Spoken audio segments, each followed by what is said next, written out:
went to Bill. I said, I need a job to kind of relax, mellow out. Bill Clinton and Betsy Wright, they suggested that I go to work for a place called the Arkansas Development Finance Authority. And they said my talents could really be used there. It was the best kept secret in Arkansas. The fact that I was brought in by Bill Clinton meant that there was something about me that everybody had to be careful with.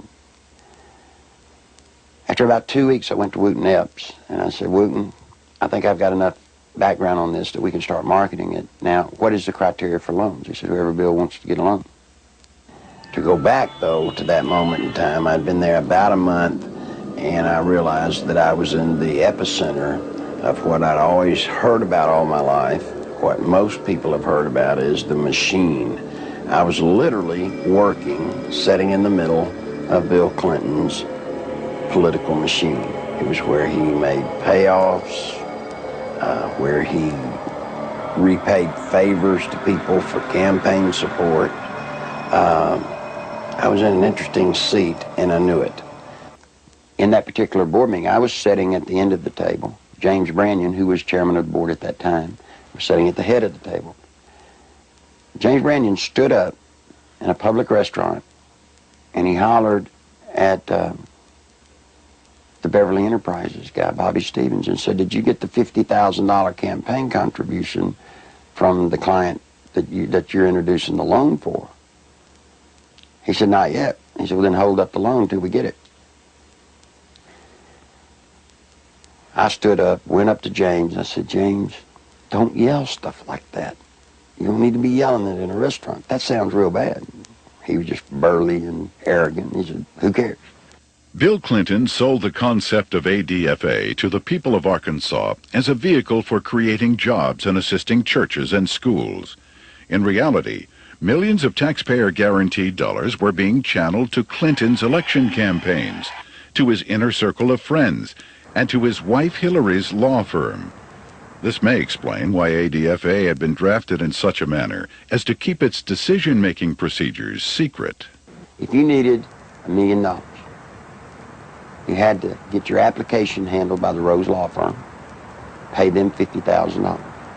There were 5 other companies in the state of Arkansas that were actually more qualified in bond structuring and applications, but Rose Law Firm got them all. I started checking around, and I kept asking, well, you know, one thing's bothering me to the comptroller, Bill Wilson, you know, how do people make payments on these loans? He looked at me and said, they don't. He thought I knew. Well, that blew my mind. And this is about 2 months in, and it was getting tough then. So I started gathering the documents. After everybody left, I would stick around as if I were working on the annual report. That would give me access to all the documents, and I made copies of them all. For about 2 months, I watched accounts accumulate money. At the end of the month, they zero balanced. I didn't understand totally what that meant, but I thought I'd go ahead and steal the records anyway. I did. It was soon after that that I met a man named Bill Duncan. Bill Duncan took the zero balance, and he told me what that meant. He said, you know what that means? I said, He said, they're laundering drug money. There were $100 million a month in cocaine coming in and out of Mena, Arkansas. They had a problem. They were doing so much money in cocaine, $100 million. You create a problem in a little state like Arkansas. How do you clean $100 million a month? ADFA until 1989 never banked in Arkansas. What they would do is they would ship the money down to Florida, a bank in Florida, which later would be connected to BCCI. They would ship money to a bank in Atlanta, Georgia, which, by the way, was later connected to BCCI. They'd ship to Citicorp in New York, which would send the money overseas. And there's an interesting one, a bank in Chicago. That bank, by the way, is partially owned by Dan Rostenkowski. Dan Lassiter would get the bonds. He would become the broker for the bonds. He would transfer money back to ADFA. He never sold a bond. The money then would leave ADFA.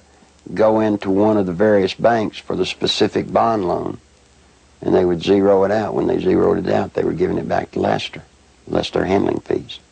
Your president, the President of the United States, not only was a part of a system that was laundering millions of cocaine dollars,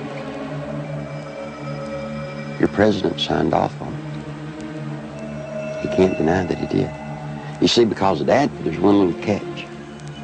Every loan that ADFA made, Bill Clinton himself had to sign off on it. More than Bill Clinton, you better identify the people in the loop of the drug running. You better identify the people in the loop for money laundering. And what you'll find there is those people go straight to Washington. Act 1062, if you look at it, it says that ADFA was developed and created to provide low-interest bond loans for churches, schools, colleges. So now look what happened to our legislature. They voted on a bill creating ADFA, thinking that they were getting money to colleges and schools to buy books and so forth. What better way to run tens of millions of dollars, launder it, clean it up, and use the cover of a state agency to do it. The first loan made at ADFA was made to Parkometer, a company called Parkometer. Seth Ward was the owner. As I started looking, I found out that the Secretary-Treasurer was Webb Hubbell.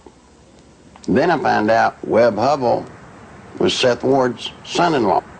Guess who drafted the legislation creating Act 1062, which created the Arkansas Development Finance Authority? Webb Hubbell. Guess who introduced the legislation to our legislators and got it passed through our House? Webb Hubbell. Guess who got the first loan? Webb Hubbell. Imagine this. Guess who did the audit and the evaluation of the application? Rose Law Firm. You guessed it. Who signed it? Webb Hubbell, Hillary Clinton. You see, that's against the law in Arkansas. You can't investigate yourself when the good faith and credit of the state of Arkansas is involved in a bond issue. He broke the law. Good Lord willing, creek don't rise. Mr. Hubbell will be serving some time in the pen for that one. Ironically, Webb Hubbell, a senior partner at the Rose Law Firm, was chairman of the Conflicts of Interest Committee at Rose. In 1988, he successfully advanced the Ethics in Government Act, which required Arkansas legislators to report governmental conflicts of interest. Incredibly, this law specifically exempted Governor Bill Clinton, his appointees, and his relatives. Clinton's appointment of Hubbell to the U.S. Justice Department exemplified the administration's total disregard for legal ethics. Hubbell's hasty resignation in March 1994 for supposed overbilling of Rose clients was merely a ploy to remove Hubbell from the limelight before extensive criminal charges could be brought against him. Let me tell you about Parkometer. The first loan was $2.85 million. Never was a penny of that paid back. It was all a scam. They had, let's say, 100 employees when they started. They got $2.85 million. You know how many employees they had after they got that influx of cash? 100. Didn't increase anything. It's not a new building on the property. They didn't even remodel a bathroom. As the newspaper people started inquiring about the Parkometer loans, what they found was that instead of making parking meters, Parkometer was actually building retrofit nose cone compartments that were being shipped to MENA. We find out that the nose cones were actually being used to smuggle dope back into the country.